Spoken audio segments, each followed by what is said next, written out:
Hello, this is Brian J. I'm signing on to talk about the Errol Spence versus Lamont Peterson fight, and this looks like it could be a good fight.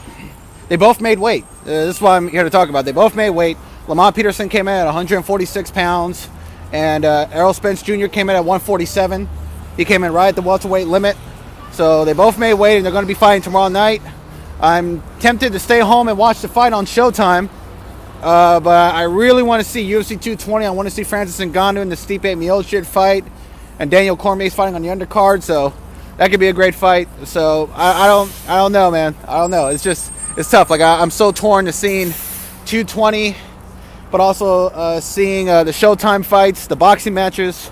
This is the first time I've really been excited for a boxing match in quite some time.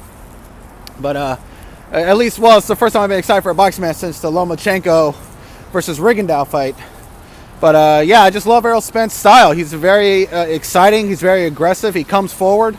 But he has a good defense, and not a great defense, but it's good. But he knows how to make defensive maneuvers and make adjustments with his defense. He knows how to adapt to different punches and stuff like that. So, like he did against Kell Brook, when Kell Brook was hitting him with the jab. People like to ignore this, but Errol Spence was able to make adjustments to Kell Brook's jab, and was able to like slip the jab and come back with a straight left. He was able to find range and was able to beat Kell Brook to the punch and broke him down in the second half to knock him out.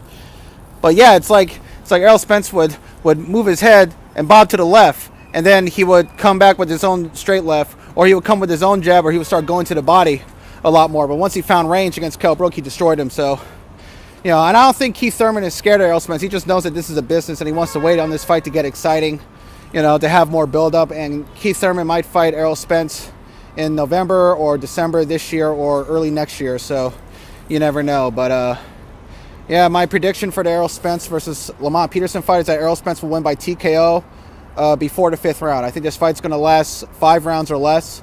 I think Errol Spence is going to jump right on Lamont Peterson and destroy him, because Lamont Peterson, he gets stronger and better as the fight goes on. And the second half might be better for Lamont Peterson, but I still got Errol Spence winning by TKO within the first 5 rounds. And Robert Easter is fighting on the undercard against Javier Fortuna. So it looks like it's going to be a good card. So I'm excited for these boxing matches tomorrow night. And this is Brian J. Signing off for now.